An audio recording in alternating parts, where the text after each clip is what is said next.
Shalom, selamat pagi Bapak Ibu dan saudara-saudari semua. Kita bersyukur pada pagi hari ini kita bisa bangun dengan penuh ucapan syukur.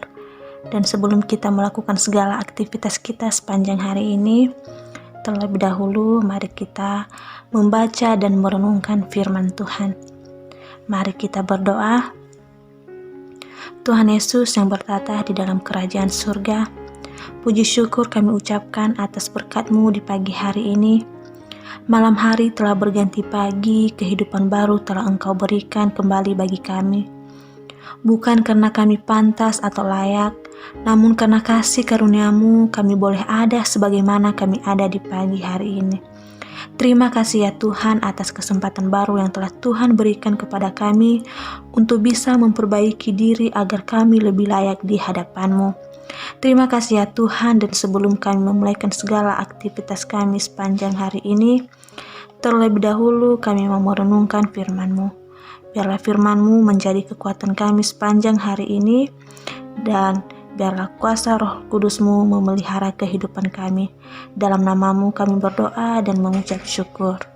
Amin.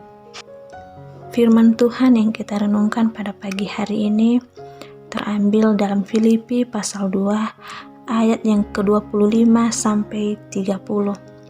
Berbunyi demikian: Sementara itu kuanggap perlu mengirimkan Epafroditus kepadamu, yaitu saudaraku dan teman sekerja, serta teman seperjuanganku, yang kamu utus untuk melayani aku dalam keperluanku. Karena ia sangat rindu kepada kamu sekalian, dan susah juga hatinya, sebab kamu mendengar bahwa ia sakit. Memang benar ia sakit dan nyaris mati, tetapi Allah mengasihani dia, dan bukan hanya dia saja, melainkan aku juga, supaya duka citaku jangan bertambah-tambah. Itulah sebabnya aku lebih cepat mengirimkan dia, supaya bila kamu melihat dia, kamu dapat bersukacita pula dan berkurang duka citaku.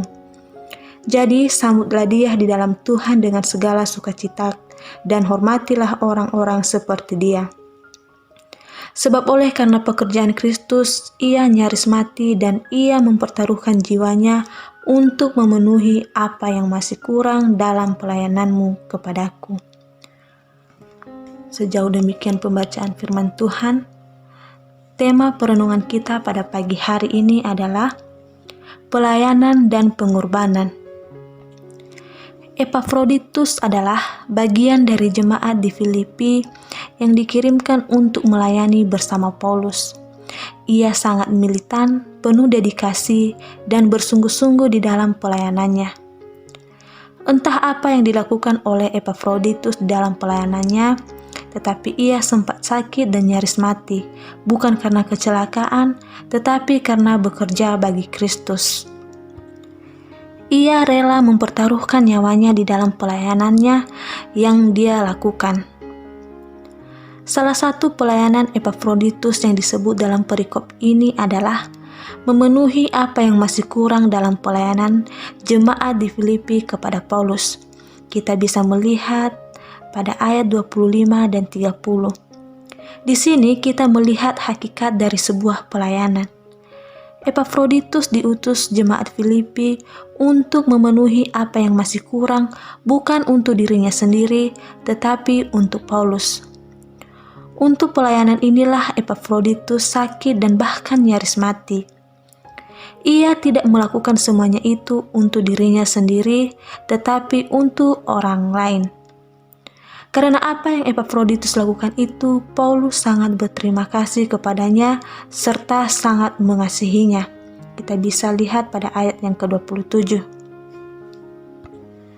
Bapak, Ibu, dan saudara-saudari semua, kita perlu bertanya kepada diri kita sendiri, sejauh manakah dedikasiku di dalam melayani Tuhan? Apakah kita telah bersungguh-sungguh melayani Tuhan? Sudahkah kita rela berkorban bukan hanya harta, bahkan nyawa kita juga di dalam melayani Tuhan? Tuhan telah memberikan dirinya sepenuhnya bagi kita. Tuhan telah bersungguh-sungguh dengan kita. Apakah kita juga bersungguh-sungguh dengan Tuhan? Di zaman sekarang ini, Kebanyakan orang cenderung menyombongkan diri atau membanggakan diri dengan apa yang dimiliki, inginnya dihargai, inginnya dipuji, dan ingin dihormati. Bapak, Ibu, dan saudara-saudari semua, kecenderungan untuk meninggikan diri ini ternyata juga terjadi di dunia pelayanan pekerjaan Tuhan. Para pelayan Tuhan berlomba-lomba mengejar titel demi pamor atau reputasi agar semakin diakui sebagai hamba Tuhan besar.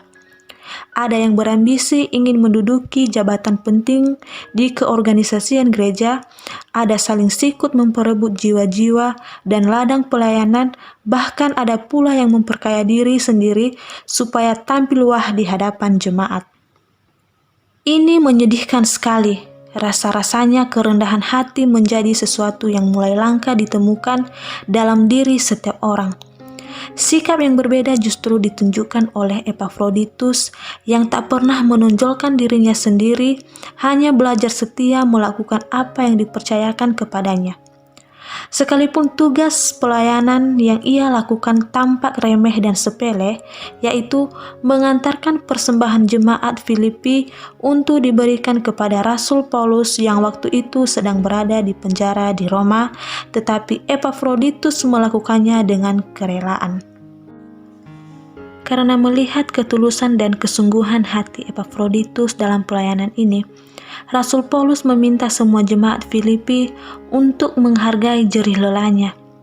Sambutlah dia di dalam Tuhan dengan segala sukacita dan hormatilah orang-orang seperti dia.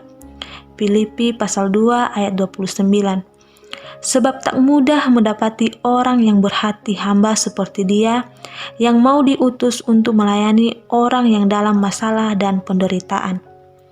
Kehadiran Epafroditus benar-benar menguatkan hati Paulus pada saat itu.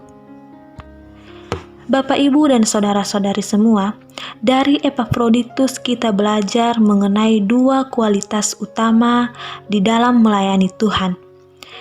Yang pertama, pelayanan yang sungguh-sungguh adalah pelayanan yang tidak takut berkorban seperti yang telah dicontohkan oleh Tuhan Yesus di atas kayu salib. Dan yang kedua, pelayanan itu bukan untuk diri sendiri, tetapi menolong, mendukung, menghibur, memberkati, dan menguatkan orang lain. Pelayanan bukan semata kegiatan gerejawi pemuas kebutuhan pribadi kita, tetapi juga usaha untuk membangun orang lain.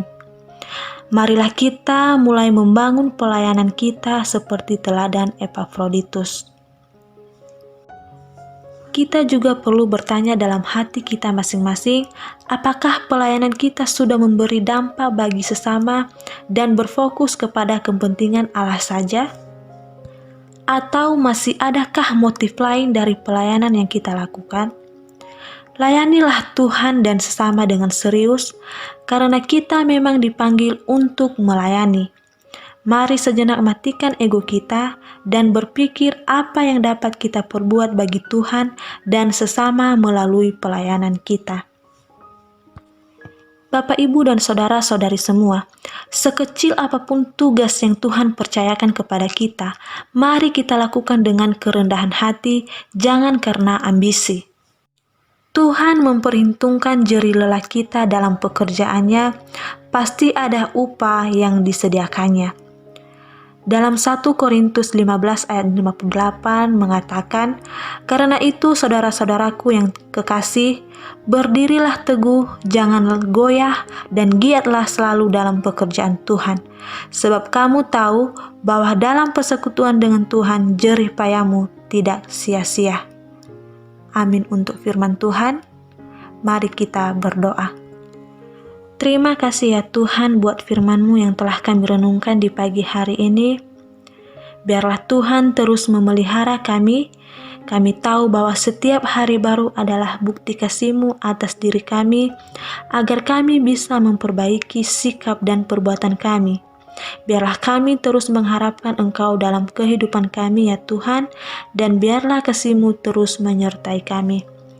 Tuhan Yesus, ampuni kami jika pelayanan kami selama ini menyimpan kesalahan. Singkapkan motif kami yang sesungguhnya Tuhan, Koreksi jika kami masih mengutamakan kepentingan pribadi kami, dan matikan motif yang salah dalam pelayanan kami ya Tuhan. Biarlah pelayanan kami hanya berfokus kepada kepentingan Tuhan saja. Dalam nama Tuhan Yesus kami berdoa dan mengucap syukur. Amin. Selamat beraktivitas kembali. Tuhan Yesus memberkati.